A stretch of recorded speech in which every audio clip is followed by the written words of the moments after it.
आसा महला पंजवा। बाछत नाही सुबेला आई,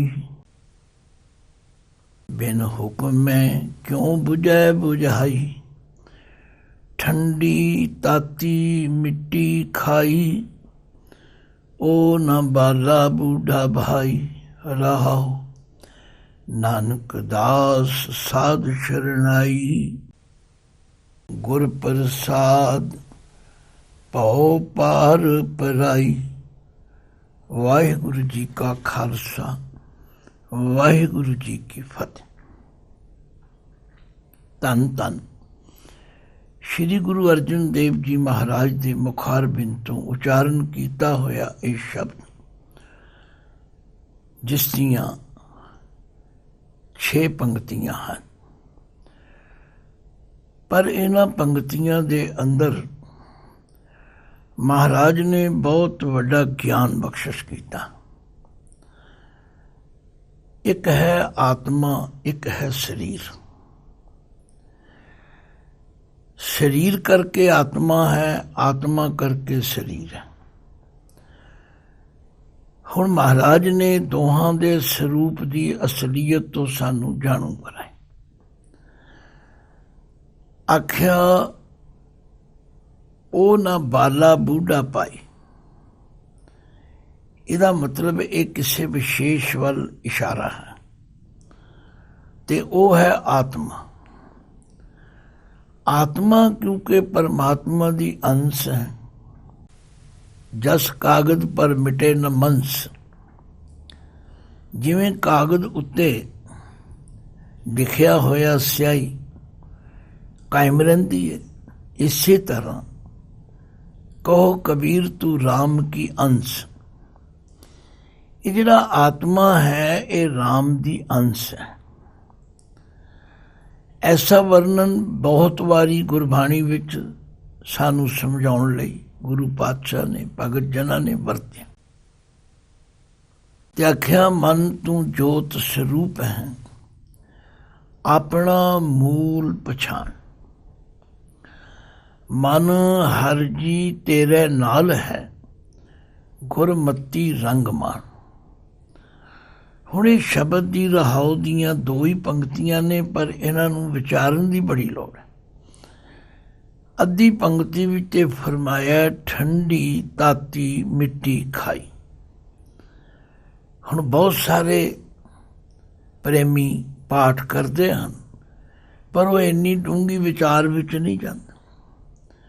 ये जरूर कहते हैं असीं पाठ किया है, मुबारक है, बड़ी अच्छी गल है। जेड़े पाठी मेरे वर्गे अपनी ड्यूटी समझ के पढ़ते हैं, जे उन्होंने विचार करो तो वह भी इस काम वालों किसी कुछ नूं छड्ड के बहुतियां दी हालत दास नूं पता है। पर महाराज ने कृपा की, सानू ज्ञान बख्शिया समुचे संसार। क्योंकि महापुरखों के जिहड़े बोल होंदे ने, परछाए साखी महापुरख बोल दे, सांझी सगल जहान है। भावें उन्हां दा उपदेश सिक्ख्या किसी एक प्राणी प्रति होवे, पर हुंदी वो सारे जहान लई सांझी। इस रहाओ दी पंक्ति विच महाराज ने 2 हिस्सियां विच वंड के समझाया। एक है शरीर, एक है आत्मा। शरीर दी ते हालत बदलती रहती। ये कदे बच्चा है, कदे जवान है, कदे बुढ़ा। और जो इसका अखीर है वो भी सानू सब नू पता है। पर हाँ, पता हुंदियां होइयां भी असी कई बारी जान बुझ के मचले बन जाते। पता है कि जदों इस शरीर ते आत्मा ने वख होना है, क्योंकि बाणी विच बड़े सवाल कीते ने, देही माटी बोले पौण बुझरे ज्ञानी मुआ है कौन, कौन मुआ रे कौन मुआ। ब्रह्म ज्ञानी मिल करो विचारा, ये तो चलत भय। तो एक है शरीर, एक है आत्मा। ਇਹਦੇ ਵਿੱਚ ਕੋਈ ਸ਼ੱਕ ਨਹੀਂ ਕਿ ਆਤਮਾ ਹੈ ਤੇ ਸਰੀਰ ਦੀ ਅਸਥੀ ਬਣੀ ਹੋਈ ਹੈ। ਆਤਮਾ ਸਰੀਰ ਵਿੱਚੋਂ ਵੱਖਰੀ ਹੋ ਜਾਏ ਤੇ ਜੋ ਸਰੀਰ ਦਾ ਹਸ਼ਰ ਹੈ ਉਹ ਸਾਨੂੰ ਚੇਤੇ ਹੋਣਾ ਚਾਹੀਦਾ। ਪਹਿਲੀ ਅੱਧੀ ਪੰਕਤੀ ਵਿੱਚ ਮਹਾਰਾਜ ਕਹਿੰਦੇ ਨੇ, ਠੰਡੀ ਤਾਤੀ ਮਿੱਟੀ ਖਾਈ। ਜਦੋਂ ਇਹ ਸਰੀਰ ਦੇ ਵਿੱਚੋਂ ਆਤਮਾ ਨਿਕਲ ਜਾਂਦੀ ਹੈ ਤਾਂ ਇਸ ਸਰੀਰ ਨੂੰ ਤਿੰਨ ਤਰੀਕਿਆਂ ਨਾਲ ਸਮੇਟਿਆ ਜਾਂਦਾ। ਕਈ ਲੋਕ ਤਾਂ ਜਲ ਪ੍ਰਵਾਹ ਕਰ ਦਿੰਦੇ। ਮੈਂ ਇਸ ਪਿੱਛੇ ਨਹੀਂ ਜਾਂਦਾ ਕਿ ਉਹ ਕਿਉਂ ਕਰਦੇ ਨੇ, ਉਹਨਾਂ ਦੀ ਕੀ ਥਿਊਰੀ ਹੈ, ਪਰ ਇਸ ਸਰੀਰ ਨੂੰ ਟਿਕਾਣੇ ਲਾਉਣ ਵਾਸਤੇ ਇੱਕ ਤਰੀਕਾ ਇਹ ਵੀ ਹੈ। ਤੇ ਦੂਜਾ ਸਨਾਤਨ ਧਰਮ ਦੇ ਵਿੱਚ ਪ੍ਰਚਲਿਤ ਤਰੀਕਾ ਹੈ ਕਿ ਲੱਕੜੀਆਂ ਪਾ ਕੇ ਸੰਸਕਾਰ ਕਰਦੇ। ਇਹ ਤੱਤੀ ਹੋ ਗਈ। ਤੇ ਤੀਜਾ ਤਰੀਕਾ ਹੈ ਮਿੱਟੀ ਖਾਈ। ਧਰਤੀ ਵਿੱਚ ਕਬਰ ਖੋਦ ਕੇ ਇਸ ਸਰੀਰ ਨੂੰ ਉਸ ਮਿੱਟੀ ਦੇ ਹਵਾਲੇ ਕਰ ਦਿੰਦੇ ਤੇ ਕੁਝ ਸਮੇਂ ਬਾਅਦ ਉਹ ਮਿੱਟੀ ਨੂੰ ਖਾ ਜਾਂਦੀ ਹੈ ਤਥਾ ਇਹ ਜੋ ਕੁਝ ਸਰੀਰ ਹੈ ਇਹਨੂੰ ਕਿਰਮ ਦਲ ਖਾ ਜਾਂਦੇ ਹਨ। ਇਹ ਤਿੰਨ ਤਰੀਕੇ ਹਨ। ਹੋਰ ਵੀ ਹੋ ਸਕਦੇ ਨੇ। ਬਾਣੀ ਵਿੱਚ ਲਿਖਿਆ ਹੈ, ਇੱਕ ਦੱਜੈ ਇੱਕ ਦੱਬੀਆਂ, ਇੱਕ ਨਾ ਕੁੱਤੇ ਖਾਏ, ਇੱਕ ਪਾਣੀ ਵਿੱਚ ਉਸਟੀਆ, ਇੱਕ ਪੀ ਫਿਰ ਹਸਨ ਪਾਏ।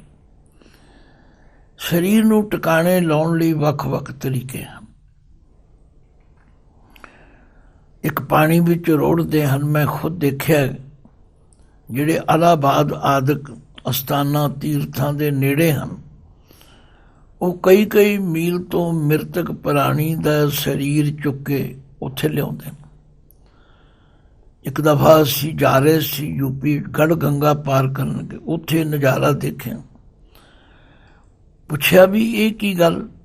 ਕਹਿਣ ਲੱਗੇ ਜੀ ਇਸ ਇਲਾਕੇ ਦੇ ਲੋਕਾਂ ਦਾ ਵਿਸ਼ਵਾਸ ਹੈ ਕਿ ਜੇ ਸਰੀਰ ਨੂੰ ਪਾਣੀ ਦੇ ਹਵਾਲੇ ਕਰ ਦਿਆਂਗੇ ਤੇ ਉਹਦਾ ਸਰੀਰ ਜਿਹੜਾ ਉਸ ਨੂੰ ਮੱਛੀਆਂ, ਪਾਣੀ ਵਿੱਚ ਰਹਿਣ ਵਾਲੇ ਹੋਰ ਜਾਨਵਰ ਖਾ ਜਾਣਗੇ ਤੇ ਧਾਰਮਿਕ ਤੌਰ ਤੇ ਐਸਾ ਵਿਸ਼ਵਾਸ ਹੈ ਕਿ ਉਹਦੀ ਕਲਿਆਣ ਹੋ ਜਾਏਗੀ।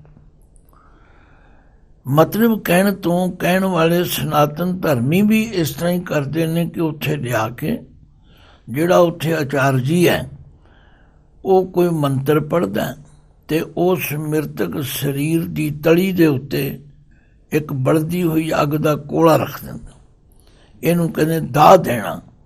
ਤੇ ਫਿਰ ਉਹਦੇ ਸਰੀਰ ਨੂੰ ਪੱਥਰਾਂ ਨਾਲ ਬੰਨ੍ਹ ਕੇ ਦਰਿਆ ਵਿੱਚ ਰੋੜ ਦਿੰਦਾ। ਇਹ ਤਾਂ ਠੰਡੀ ਹੈ। ਔਰ ਤਾਤੀ ਹੈ ਚਿਖਾ ਵਿੱਚ 9 ਮਣ 10 ਮਣ ਲੱਕੜ ਪਾ ਕੇ ਉਹਨੂੰ ਫੂਕ ਦੇਣਾ। ਤੇ ਤੀਜਾ ਤਰੀਕਾ ਵੀ ਅਸੀਂ ਦੇਖਦੇ ਹਾਂ, ਜਿਹੜੇ ਮੁਸਲਮਾਨ ਵੀਰ ਨੇ ਉਹਨਾਂ ਦਾ ਵਿਸ਼ਵਾਸ ਹੈ, ਉਹ ਸਾੜਦੇ ਨਹੀਂ, ਉਹ ਕਬਰ ਪੱਟ ਕੇ ਦਬਾ ਦਿੰਦੇ। ਇਹ ਹੈ ਸਰੀਰ ਦੀ ਹਾਲਤ। ਔਰ ਸਰੀਰ ਦੀ ਹਾਲਤ ਤੇ ਅਸੀਂ ਆਪਣੇ ਆਪ ਉੱਤੇ ਟੁਕਦੀ ਵੇਖ ਲਈ ਵੀ ਕਦੇ ਬੱਚਾ ਸਰੀਰ ਸੀ, ਕਦੇ ਜਵਾਨ ਹੋ ਗਿਆ, ਕਦੇ ਬੁਢੇਪੇ ਵਿੱਚ ਆ ਗਏ। ਤੋ ਗੱਲ ਕੀ ਮਹਾਰਾਜ ਨੇ ਫਰਮਾਇਆ, ਠੰਡੀ ਤਾਤੀ ਮਿੱਟੀ ਖਾਈ, ਉਹ ਨਾ ਬਾਲਾ ਬੂਢਾ ਭਾਈ ਰਹਾਓ। ਉਹ ਜਿਹੜਾ ਆਤਮਾ ਹੈ ਉਹ ਨਾ ਬੱਚਾ ਹੈ, ਨਾ ਜਵਾਨ ਹੈ, ਨਾ ਬੁੱਢਾ ਹੈ, ਉਹ ਤੇ ਇੱਕ ਸਾਰੀ। ਹੁਣ ਇਹ ਦੋ ਚੀਜ਼ਾਂ ਵੱਖਰੀਆਂ ਵੱਖਰੀਆਂ ਹੋ ਗਈ। ਇਸੇ ਲਈ ਮਹਾਂਪੁਰਖਾਂ ਨੇ ਸਾਨੂੰ ਸਮਝਾਉਣ ਦਾ ਯਤਨ ਕੀਤਾ ਹੈ, ਕੌਣ ਮੁਆ ਰੇ ਕੌਣ ਮੁਆ, ब्रह्म ज्ञानी मिल करो विचारा, ये तो चलत भया, अगली किच खबर न पाई, रोवण हार भी ऊठ सिधाई। भगत जी ने अपने पवित्र विचारां विच दस्सिया कि मनुख की करते हैं। बुत पूज पूज हिंदू मूए, तुर्क मूए सिर नाई। ओयले जारे ओयले गाडे, तेरी गत धूहू न पाई। मन रे संसार अंध गहेरा, चौंदिस पसरियो है जम जेवरा। ਇਹ ਸਭ ਕੁਝ ਉਹਨਾਂ ਕਰਮ ਕਾਂਡਾਂ ਦਾ ਜ਼ਿਕਰ ਹੈ ਜਿਹੜਾ ਸਰੀਰ ਦੇ ਸਮੇਟਣ ਵਾਸਤੇ ਇਸ ਧਰਤੀ ਉੱਤੇ ਕੀਤਾ ਜਾਂਦਾ। ਜਿਹੜੇ ਪਾਰਸੀ ਲੋਕ ਨੇ ਉਹਨਾਂ ਦੀ ਬਿਲਕੁਲ ਵੱਖਰੀ ਮਰਿਆਦਾ। ਉਹ ਨਾ ਸਾੜਦੇ ਹਨ, ਨਾ ਪਾਣੀ ਵਿੱਚ ਰੋੜਦੇ ਹਨ, ਨਾ ਕਬਰ ਵਿੱਚ ਦਬਾਉਂਦੇ ਹਨ। ਕਹਿੰਦੇ ਨੇ ਉਹ ਮ੍ਰਿਤਕ ਸਰੀਰ ਨੂੰ ਦਹੀਂ ਆਦਿਕ ਲਾ ਕੇ ਹੱਸਣ ਕਹਿੰਦੇ ਨੇ ਖੂਹ ਨੂੰ। ਉਹਨਾਂ ਨੇ ਖੂਹ ਬਣਾਏ ਹੋਏ ਹਨ। ਮੈਂ ਦੇਖੇ ਨਹੀਂ ਪਰ ਪੁਸਤਕਾਂ ਵਿੱਚ ਪੜ੍ਹਿਆ ਹੈ। ਔਰ ਜਿੱਥੇ ਪਾਰਸੀ ਲੋਕਾਂ ਦੀ ਵਸੋਂ ਜ਼ਿਆਦਾ ਹੈ ਉੱਥੇ ਉਹਨਾਂ ਨੇ ਪ੍ਰਬੰਧ ਕੀਤਾ ਹੋਇਆ ਕਿ ਉਹ ਮ੍ਰਿਤਕ ਪ੍ਰਾਣੀ ਦੇ ਸਰੀਰ ਨੂੰ ਨਵਾ ਧਵਾ ਕੇ ਦਹੀਂ ਆਦਿਕ ਮਲ ਕੇ ਉਸ ਨੂੰ ਖੂਹ ਦੀ ਮਣ ਦੇ ਉੱਤੇ ਲਿਜਾਂਦੇ ਨੇ, ਉਹਨੂੰ ਆਸਰਾ ਦੇ ਕੇ ਬਿਠਾ ਦਿੰਦੇ ਨੇ ਔਰ ਕੁਝ ਦਿਨਾਂ ਵਿੱਚ ਉਸ ਦਾ ਜਿਹੜਾ ਮਾਸ ਹੈ ਉਹ ਪੰਛੀ ਖਾ ਜਾਂਦੇ ਨੇ ਔਰ ਜਿਹੜਾ ਪਿੰਜਰ ਹੈ ਉਹਨੂੰ ਖੂਹ ਵਿੱਚ ਸੁੱਟ ਦਿੰਦੇ। ਇੱਕ ਦੱਜੈਂ ਇੱਕ ਦੱਬੀਆਂ, ਇੱਕ ਨਾ ਕੁੱਤੇ ਖਾਏ। ਇੱਕ ਵਿਚਾਰੇ ਸੜਕਾਂ ਉੱਤੇ ਜਿਨ੍ਹਾਂ ਦੇ ਐਕਸੀਡੈਂਟ ਹੋ ਜਾਂਦੇ ਨੇ, ਜਿਨ੍ਹਾਂ ਨੂੰ ਲਾਵਾਰਸ ਕਿਹਾ ਜਾਂਦਾ, ਉਹਨਾਂ ਨੂੰ ਸਾਂਭਦਾ ਹੀ ਕੋਈ ਨਹੀਂ, ਉਹਨਾਂ ਨੂੰ ਕੁੱਤੇ ਖਾ ਜਾਂਦੇ। ਇਹ ਤਾਂ ਸਰੀਰ ਦੀ ਹਾਲਤ ਹੈ। ਪਰ ਜਿਹੜਾ ਵਿੱਚ ਆਤਮਾ ਹੈ, ਜੋ ਪਰਮਾਤਮਾ ਦੀ ਅੰਸ਼ ਹੈ, ਉਹ ਨਾ ਬਾਲਾ ਬੂਢਾ ਭਾਈ। ਉਹ ਇਸ ਬਚਪਨੇ ਤੋਂ, ਜਵਾਨੀ ਤੋਂ, ਬੁਢੇਪੇ ਤੋਂ ਬਿਲਕੁਲ ਵੱਖਰਾ। ਇਹ ਤਾਂ ਹੈ ਰਹਾਉ ਦੀ ਪੰਗਤੀ। ਇਸ ਨੂੰ ਚੰਗੀ ਤਰ੍ਹਾਂ ਸਮਝ ਲੈਣਾ ਤੇ ਆਪਣੇ ਹਿਰਦੇ ਵਿੱਚ ਆਪ ਹੀ ਵਿਚਾਰ ਕਰਨੀ ਵੀ ਸਾਡੇ ਸਰੀਰ ਦਾ ਵੀ ਅੰਤ ਸਮੇਂ ਇਹੋ ਹੀ ਹਸ਼ਰ ਹੋਣਾ ਹੋਵੇ ਕਿਸੇ ਮਰਿਆਦਾ ਨਾਲ। ਤੋ ਠੰਡੀ ਤਾਤੀ ਮਿੱਟੀ ਖਾਈ, ਉਹ ਨਾ ਬਾਲਾ ਬੂਢਾ ਭਾਈ ਰਹਾਉ। ਲਓ ਹੁਣ ਸ਼ਬਦ ਦੇ ਆਰੰਭ ਵਾਲਾ ਹੀ ਹੈ। ਬਾਂਛਤ ਨਾਹੀਂ ਸੁਬੇਲਾ ਆਈ। ਹੁਣ ਮੈਂ ਪੰਕਤੀ ਪੜ੍ਹੀ ਹੈ।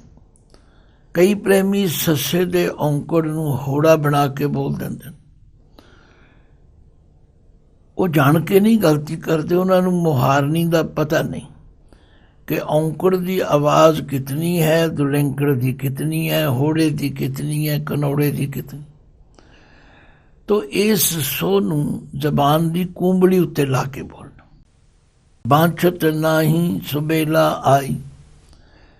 ਕੋਈ ਬੰਦਾ ਸਾਡੇ ਵਿੱਚੋਂ ਮਰਨਾ ਨਹੀਂ ਚਾਹੁੰਦਾ। ਬਾਂਛਤ ਦਾ ਮਤਲਬ ਹੈ ਇੱਛਾ, ਨਾਹੀਂ ਦਾ ਮਤਲਬ ਨਹੀਂ।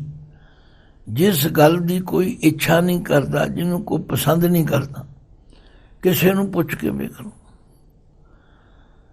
ਕਿਸੇ ਬੁੱਢੇ ਨੂੰ ਪੁੱਛੋ, ਕਿਸੇ ਬਿਮਾਰ ਨੂੰ ਪੁੱਛੋ ਕਿ ਆਂਦਾ ਨਹੀਂ ਜੀ ਹਾਲੀ ਮੇਰਾ ਜੀ ਕਰਦਾ ਹੈ ਮੈਂ ਆਪਣੇ ਪੁੱਤਰ ਦਾ ਵਿਆਹ ਦੇਖ ਲਾਂ। ਜੇ ਪੁੱਤਰ ਦਾ ਹੋ ਜੇ ਤਾਂ ਫਿਰ ਮੈਂ ਪੋਤਰੇ ਦਾ ਦੇਖ ਲਵਾਂ।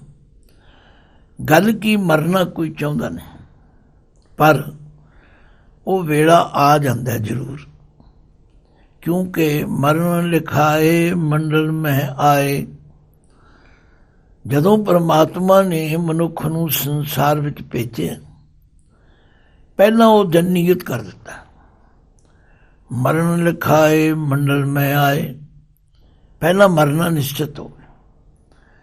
ਭਗਤ ਫਰੀਦ ਜੀ ਨੇ ਆਪਣੇ ਢੰਗ ਨਾਲ ਸਮਝਾਇਆ। ਜਿਤ ਦਿਹਾੜੈ ਤਨ ਵਰੀ, ਸਾਹੇ ਲੈ ਲਖਾਏ। ਮਲਕ ਜੇ ਕੰਨੀ ਸੁਣੀਦਾ, ਮੂੰਹ ਦੇ ਖਾਲੇ ਆਏ। ਜਿੰਦ ਨੇ ਮਾਣੀ ਕੱਢੀਏ, ਹੱਡਾਂ ਕੂ ਕੜਕਾਏ। ਜਿੰਦ ਵਹੁਟੀ ਮਰਨ ਵਰ ਲੈ ਜਾਸੀ ਪਰਨਾਏ। ਆਪਣ ਹੱਥੀ ਜੋਲ ਕਹਿ ਗਲ ਲੱਗੈ ਤਾਹੇ। ਵਾਲੋਂ ਨਿੱਕੀ ਪੁਰਸਲਾਤ ਕੰਨੀ ਨਾ ਸੁਣੀ ਆਏ। ਫਰੀਦਾ ਕਿੜੀ ਪਵੰਦਈ ਖੜਾ ਨਾ ਆਪ ਮੁਹਾਏ। ਕਹਿਣ ਦਾ ਮਤਲਬ ਇਹ ਹੈ ਕਿ ਜਿਸ ਮੌਤ ਨੂੰ ਕੋਈ ਪਸੰਦ ਨਹੀਂ ਕਰਦਾ, ਕੋਈ ਮਰਨ ਲਈ ਤਿਆਰ ਨਹੀਂ ਹੈਗਾ, ਜਿਹੜੇ ਮੰਜੇ ਤੇ ਪਏ ਅੱਡੀਆਂ ਵੀ ਰਗੜਦੇ ਨੇ, ਉਹ ਵੀ ਕੋਈ ਨਾ ਕੋਈ ਇੱਛਾ ਨਹੀਂ ਬੈਠੇ। ਪਰ ਗੁਰੂ ਪਾਤਸ਼ਾਹ ਕਹਿੰਦੇ ਨੇ ਪਿਆਰਿਓ, ਉਹ ਵੇਲਾ ਤੇ ਆਉਣਾ ਹੀ ਆਉਣਾ। ਜੋ ਦੀਸੈ ਤੇ ਸਰ ਪਰ ਮਰਨਾ, ਜਿਹੜਾ ਨਜ਼ਰ ਆ ਰਿਹਾ ਉਸਨੇ ਮਰਨਾ। ਜੋ ਉਪਜੋ ਤੋ ਬਿਨਸ ਹੈ, ਪਰੋ ਆਜ ਕਹਿ ਕਾਲ। ਨਾਨਕ ਹਰ ਗੁਣ ਗਾਏ ਲੈ, ਛਾੜ ਜੋ ਸਗਲ ਜੰਜਾਲ। ਬਾਂਛਤ ਨਾਹੀ ਸੋ ਬੇਲਾ ਆਈ। ਹੁਣ ਇਹਦੇ ਅੱਖਰੀ ਅਰਥ ਤੇ ਸਮਝ ਆ ਗਏ। ਉਹ ਵੇਲਾ ਮੌਤ ਸਭ ਤੇ ਆ ਜਾਣੀ। ਇਹ ਵੱਖਰੀ ਗੱਲ ਹੈ ਕਿ ਉਹ ਕਦੋਂ ਕਿਸ ਨੂੰ ਕਦੋਂ ਲੈ ਜਾਣ। ਜੈਸੇ ਕਿਰਸਾਨ ਬੋਵੇ ਕਿਰਸਾਨੀ, ਕਾਚੀ ਪਾਕੀ ਬਾੜ ਪਰਾਨੀ। ਜੋ ਜਨਮੈ ਸੋ ਜਾਨੋ ਮੂਆ, ਗੋਬਿੰਦ ਭਗਤ ਅਸਥਿਰ ਹੈ ਥੀਆ। ਭਾਵੇਂ ਕੋਈ ਕਿਤਨਾ ਵੱਡਾ ਦੇਵਤਾ ਹੈ, ਕਿਤਨਾ ਵੱਡਾ ਦਾਨੀ ਹੈ, ਜਾਣਾ ਸਭ। ਰੋਜ਼ ਅਸੀਂ ਪੜ੍ਹਦੇ ਹਾਂ, ਰਹਿਣ ਨਾ ਪਾਵੇਂ ਸੋ ਨਰ ਦੇਵਾ। ਊਠ ਸਿਧਾਰੇ ਕਰ ਮੁਨ ਜਨ ਸੇਵਾ। ਜੀਵਤ ਪੇਖੇ ਜਿਨੀ ਹਰ ਹਰ ਧਿਆਇਆ। ਸਾਧ ਸੰਗ ਤਿਨੀ ਦਰਸ਼ਨ ਪਾਇਆ। ਬਾਦਸ਼ਾਹ ਸ਼ਾਹ ਵਪਾਰੀ ਮਰਨਾ। ਜੋ ਦੀਸੈ ਸੋ ਕਾਲੈ ਖਰਨਾ। ਹੁਣ ਤੁਸੀਂ ਕਹੋਗੇ ਇਹ ਗੱਲ ਤੇ ਸਾਨੂੰ ਸਮਝ ਆ ਗਈ, ਮਹਾਰਾਜ ਕਹਿਣਾ ਕੀ ਚਾਹੁੰਦੇ ਨੇ? ਮਹਾਰਾਜ ਇਹ ਸਮਝਾਉਣਾ ਚਾਹੁੰਦੇ ਨੇ, ਭਾਈ ਇੱਕ ਸਰੀਰ ਹੈ, ਇੱਕ ਆਤਮਾ ਹੈ। ਸਰੀਰ ਦਾ ਇਹ ਅਸਰ ਹੋਵੇਗਾ, ਆਤਮਾ ਉੱਤੇ ਕੋਈ ਅਸਰ ਨਹੀਂ ਹੈਗਾ। ਤੇ ਮਰਨਾ ਕੋਈ ਚਾਹੁੰਦਾ ਨਹੀਂ, ਪਰ ਮੌਤ ਆ ਜਾਣੀ। ਬਾਂਛਤ ਨਾਹੀ ਸੋ ਬੇਲਾ ਆਈ। ਬਿਨ ਹੁਕਮੈ ਕਿਉਂ ਬੁਝੈ ਬੁਝਾਈ। ਪਰ ਇਹ ਗੱਲ ਸਮਝ ਨਹੀਂ ਆਉਂਦੀ। ਕਿਉਂ? ਜਦ ਤੱਕ ਉਸ ਮਾਲਕ ਦਾ ਹੁਕਮ ਨਹੀਂ ਹੁੰਦਾ, ਜਦ ਤੱਕ ਕਿਸੇ ਤੇ ਕਿਰਪਾ ਨਹੀਂ ਹੁੰਦੀ, ਕਿਸੇ ਨੂੰ ਇਹ ਗੱਲ ਸਮਝ ਹੀ ਨਹੀਂ ਆਉਂਦੀ।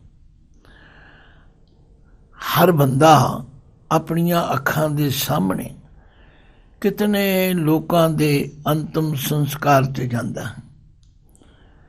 ਪਰ ਅਬਲੇ ਤੇ ਮੈਂ ਦੇਖਿਆ ਕਿ ਲੋਕ ਇਤਨੇ ਨਿਰਭੈ ਹੋ ਗਏ ਨੇ, ਉੱਥੇ ਵੀ ਬਹਿ ਕੇ ਕੋਈ ਬਾਣੀ ਦਾ ਪਾਠ ਨਹੀਂ ਕਰਨਾ ਸੁਣਨਾ ਚਾਹੁੰਦੇ, ਬਲਕਿ ਕਈ ਵਾਰੀ ਧਾਰਮਿਕ ਡਿਊਟੀ ਨਿਭਾਉਂਦਿਆਂ ਕੁਝ ਲੋਕਾਂ ਨੂੰ ਕਹਿਣਾ ਵੀ ਪੈਂਦਾ ਤੇ ਕੁਝ ਕੋਲੋਂ ਸੁਣਨਾ ਵੀ ਪੈਂਦਾ।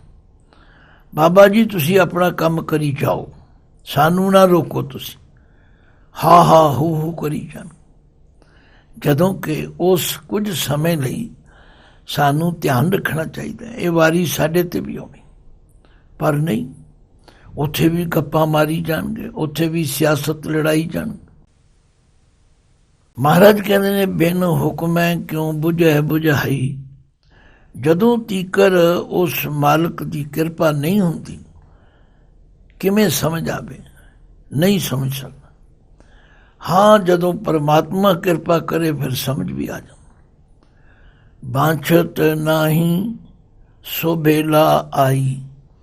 ਇਹ ਗੱਲ ਚੰਗੀ ਤਰ੍ਹਾਂ ਦ੍ਰਿੜ ਕਰ ਲਓ ਕਿ ਮਨੁੱਖ ਮਰਨਾ ਨਹੀਂ ਚਾਹੁੰਦਾ, ਪਰ ਮਰਨਾ ਜ਼ਰੂਰ ਹੈ।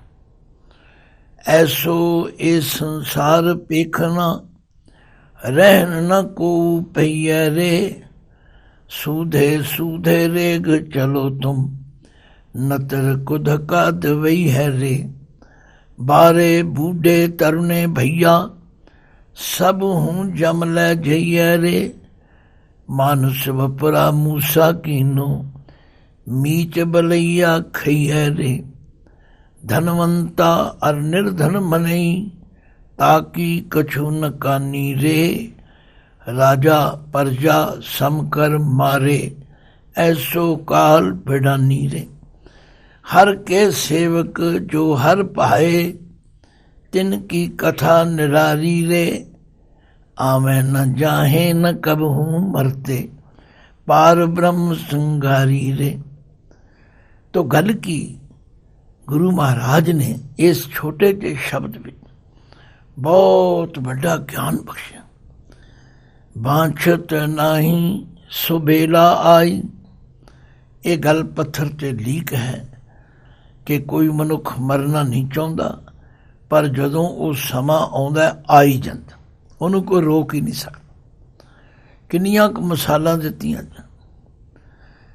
गुरबाणी अंदर ते उन्हां दा जिक्र भी कीता जिन्हां ने बड़े लंबे प्रोग्राम बनाए, ते बड़े बड़े त्यागियां दा जिक्र करके भी समझाया कि ना वो रहे ना वो रहे। गहरी करके नीम खुदाई, ऊपर मंडप छाए, मार कंडे ते को अदकाई, जिन तृणधर मूंड बुलाए। हमरो करता राम स्नेही, काहे रे नर गर्भ करत हो, बिन सजाए झूठी देही। मेरी मेरी कैरों करते, दुर्योधन से भाई, 12 जोजन छत्र चले था, देही गिरजन खाई। सर्व सोयन की लंका होती, रावण से अदकाई। कहाँ भयो दर बांधे हाथी, खिन में बही पराई। आख्या ए निश्चित है, बांछत नाही सुबेला आई, बिन हुक्मै क्यों बुझै बुझाई। बिना उस वाहिगुरु दी किरपा तो ਉਹਦੇ ਇਸ ਹੁਕਮ ਨੂੰ ਬੁੱਝਿਆ ਨਹੀਂ ਜਾ ਸਕਦਾ। ਤੇ ਜਦੋਂ ਪਰਮਾਤਮਾ ਦਾ ਹੁਕਮ ਹੋਵੇ ਫਿਰ ਜੀਵ ਨੂੰ ਸਮਝ ਆਉਂਦੀ। ਉਹਦੀ ਕਿਰਪਾ ਤੋਂ ਬਿਨਾਂ ਕੋਈ ਨਹੀਂ ਸਮਝਦਾ। ਕਿਸੇ ਨੂੰ ਕਿੰਨਾ ਉਪਦੇਸ਼ ਕਰੋ। ਰੋਜ਼ ਮਰਦੇ ਵੀ ਹਨ, ਸੰਸਕਾਰ ਵੀ ਕੀਤੇ ਜਾਂਦੇ ਹਨ, ਪਰ ਫਿਰ ਵੀ ਕਿਸੇ ਨੂੰ ਮਰਨ ਚੇਤੇ ਨਹੀਂ। ਅਖੀਰ ਵਿੱਚ ਮਹਾਰਾਜ ਕਹਿੰਦੇ ਨੇ, ਨਾਨਕ ਦਾਸ ਸਾਧ ਸ਼ਰਨਾਈ। ਨਾਨਕ ਜੀ ਫਰਮਾਉਂਦੇ ਨੇ, ਹੇ ਦਾਸ ਨਾਨਕ, ਗੁਰੂ ਦੀ ਸ਼ਰਨ ਪਿਆ ਹੀ ਗੁਰ ਪ੍ਰਸਾਦ ਪਾਉ ਪਾਰ ਪਰਾਈ। ਜਿਨ੍ਹਾਂ ਤੇ ਗੁਰੂ ਦੀ ਕਿਰਪਾ ਹੋ ਜਾਏ ਉਹਨਾਂ ਦੇ ਅੰਦਰ ਇਸ ਸਮੇਂ ਨੂੰ ਯਾਦ ਕੀਤਾ ਜਾਂਦਾ। ਜਿਵੇਂ ਗੁਰੂ ਨਾਨਕ ਪਾਤਸ਼ਾਹ ਨੇ ਸਾਨੂੰ ਸਮਝਾਇਆ, ਹਮ ਆਦਮੀ ਹਾਂ ਇੱਕਦਮੀ, ਮੋਹਲਤ ਮੋਹਤ ਨ ਜਾਣਾ। ਨਾਨਕ ਬਿਨ ਵੈ ਤਿਸੈ ਸਰੇਵੋ, ਜਾ ਕੇ ਜੀ ਪਰਾਣਾ। ਦੇਖੋ ਜਿਨ੍ਹਾਂ ਦੇ ਅੰਦਰ ਦਇਆ ਹੈ, ਕਿ ਮੈਂ ਬੇਨਤੀ ਕਰਕੇ ਤੁਹਾਨੂੰ ਕਹਿਣਾ, ਉਸ ਮਾਲਕ ਨੂੰ ਯਾਦ ਕਰੋ। ਕਿਹੜੇ ਮਾਲਕ ਨੂੰ? ਜਿਸ ਨੇ ਤੁਹਾਨੂੰ ਜਿੰਦ ਦਿੱਤੀ ਹੈ, ਤੁਹਾਨੂੰ ਪ੍ਰਾਣ ਦਿੱਤੇ। ਔਰ ਕਦੇ ਦਾਵਾ ਨਾ ਕਰੋ ਕਿ ਅਸੀਂ ਕਿਤਨਾ ਸਮਾਂ ਇੱਥੇ ਰਹਿਣਾ ਹੈ। ਹਮ ਆਦਮੀ ਹਾਂ ਇੱਕਦਮੀ, ਮੋਹਲਤ ਮੋਹਤ ਨ ਜਾਣਾ। ਸਾਡੇ ਵਿੱਚੋਂ ਕਿਸੇ ਨੂੰ ਪਤਾ ਨਹੀਂ ਕਿਤਨੀ ਸਾਡੀ ਉਮਰ ਹੈ ਤੇ ਕਿਸ ਮੁਹੂਰਤ ਵਿੱਚ ਸਾਨੂੰ ਸੱਦਾ ਜਾ। ਪਰ ਹਾਂ, ਜੇ ਗੁਰੂ ਦੀ ਸ਼ਰਨ ਵਿੱਚ ਪੈ ਰਹੀਏ ਤੇ ਗੁਰੂ ਦੇ ਦੱਸੇ ਰਾਹ ਤੇ ਚੱਲੀ। ਜਿਵੇਂ ਪਾਤਸ਼ਾਹ ਗੁਰੂ ਤੇਗ ਬਹਾਦਰ ਜੀ ਕਹਿੰਦੇ, ਰਾਮ ਸਿਮਰ ਰਾਮ ਸਿਮਰ, ਇਹ ਹੈ ਤੇਰੇ ਕਾਜ ਹੈ। ਮਾਇਆ ਕੋ ਸੰਗ ਤਿਆਗ, ਪ੍ਰਭ ਜੂ ਕੀ ਸ਼ਰਨ ਲਾਗ। ਜਗਤ ਸੁਖ ਮਾਨ ਮਿਥਿਆ, ਝੂਠੋ ਸਭ ਸਾਜ ਹੈ। ਕਾਹੇ ਪਰ ਕਰਤ ਮਾਨ, ਕਿਹੜੀ ਗੱਲ ਤੇ ਤੂੰ ਮਾਣ ਕਰਦਾ। ਤਾਂ ਗੱਲ ਕੀ, ਗੁਰੂ ਅਰਜਨ ਦੇਵ ਪਾਤਸ਼ਾਹ ਫਰਮਾਉਂਦੇ ਨੇ, ਜਿਹੜੇ ਗੁਰੂ ਦੀ ਸ਼ਰਨ ਵਿੱਚ ਪੈ ਜਾਂਦੇ ਨੇ, ਜਿਨ੍ਹਾਂ ਤੇ ਗੁਰੂ ਦੀ ਕਿਰਪਾ ਹੋ ਜਾਂਦੀ ਹੈ, ਉਹਨਾਂ ਨੂੰ ਸਮਝ ਆ ਜਾਂਦੀ। ਉਹ ਫਿਰ ਆਪਣੇ ਜੀਵਨ ਦੇ ਅੰਦਰ ਤਿਆਰ ਬਰ ਤਿਆਰ ਰਹਿੰਦੇ ਨੇ ਤੇ ਅੱਠੇ ਪੈਰ ਪਰਮਾਤਮਾ ਦੀ ਭਗਤੀ ਵਿੱਚ ਆਪਣਾ ਜੀਵਨ ਬਤੀਤ ਕਰਦੇ। तो 6 पंक्तियां ਦੇ ਸ਼ਬਦ ਵਿੱਚ ਗੁਰੂ ਅਰਜਨ ਦੇਵ ਜੀ ਨੇ बड़ी डूंगी गल समझाई। बांछत नाही सो बेला आई, बिन हुक्मै क्यों बुझै बुझाई। ठंडी ताती मिट्टी खाई, ओ ना बाला बूढ़ा भाई। आख्या वो आत्मा ना बच्चा है, ना जवान है, ना बुढ़ा है भाई, ਉਹਦੇ ਉੱਤੇ ਕੋਈ ਅਸਰ ਨਹੀਂ। ਇਹ ਤਾਂ ਸਰੀਰ ਦੀਆਂ ਹਾਲਤਾਂ ਨੇ ਜਿਹੜੀਆਂ ਸਭ ਅਸੀਂ ਦੱਸ, ਪਰ ਜਿਨ੍ਹਾਂ ਤੇ ਗੁਰੂ ਦੀ ਕਿਰਪਾ ਹੁੰਦੀ ਹੈ, ਨਾਨਕ ਦਾਸ ਸਾਧ ਸ਼ਰਨਾਈ, ਗੁਰ ਪ੍ਰਸਾਦ ਭਉ ਪਾਰ ਪਰਾਈ। ਉਹ ਫਿਰ ਗੁਰੂ ਦੀ ਕਿਰਪਾ ਦੇ ਨਾਲ ਇਸ ਭਉ ਤੋਂ ਪਾਰ ਲੰਘ ਜਾਂਦੇ ਨੇ। ਉਹ ਸੰਸਾਰ ਸਾਗਰ ਵਿੱਚ ਡੁੱਬਦੇ ਨਹੀਂ, ਉਹਨਾਂ ਨੂੰ ਮੌਤ ਦਾ ਵੀ ਡਰ ਨਹੀਂ ਰਹਿੰਦਾ। ਉਹ ਹਰ ਵੇਲੇ ਤਿਆਰ ਬਰ ਤਿਆਰ ਨੇ। ਉਹ ਕਹਿੰਦੇ ਹੁਕਮੇ ਜੰਮਣ ਹੁਕਮੇ ਮਰਨਾ, ਗੁਰ ਤੇ ਸਮਝ ਪੜੀ ਕਿਆ ਡਰਨਾ। ਜਦੋਂ ਜਾਣਾ ਹੀ ਹੈ ਤਾਂ ਫਿਰ ਉਹ ਸਦਾ ਤਿਆਰ ਬਰ ਤਿਆਰ। ਜਿਨ੍ਹਾਂ ਸਿੰਘਾਂ ਸਿੰਘਣੀਆਂ ਨੂੰ ਅਸੀਂ ਰੋਜ਼ ਅਰਦਾਸ ਵਿੱਚ ਯਾਦ ਕਰਦੇ ਹਾਂ, ਉਹਨਾਂ ਨੂੰ ਪਤਾ ਸੀ ਅਸੀਂ ਜਾਣਾ, ਪਰ ਚੜ੍ਹਦੀ ਕਲਾ ਵਿੱਚ ਉਹਦੀ ਰਜ਼ਾ ਵਿੱਚ ਰਾਜ਼ੀ ਨੇ। ਇਹ ਉਹਨਾਂ ਤੇ ਗੁਰੂ ਦੀ ਕਿਰਪਾ ਹੋਈ। ਤੋ ਸਤ ਸੰਗਤ, ਗੁਰਬਾਣੀ ਦੀ ਵਿਚਾਰ ਸਾਨੂੰ ਕਿਤਨੀਆਂ ਡੂੰਘੀਆਂ ਗੱਲਾਂ ਸਮਝਾ ਕੇ ਸਾਵਧਾਨ ਕਰਦੀ। ਭਾਈ ਉਹ ਸਮਾਂ ਤੇ ਸਭ ਤੇ ਆਉਣਾ ਹੈ।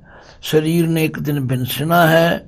ਆਤਮਾ ਬਿਨਸਣ ਵਾਲੀ ਚੀਜ਼ ਨਹੀਂ, ਕਿਉਂਕਿ ਉਹ ਪਰਮਾਤਮਾ ਦੀ ਅੰਸ਼ ਹੈ। ਵਾਹਿਗੁਰੂ ਜੀ ਕਾ ਖਾਲਸਾ, ਵਾਹਿਗੁਰੂ ਜੀ ਕੀ ਫਤਿਹ।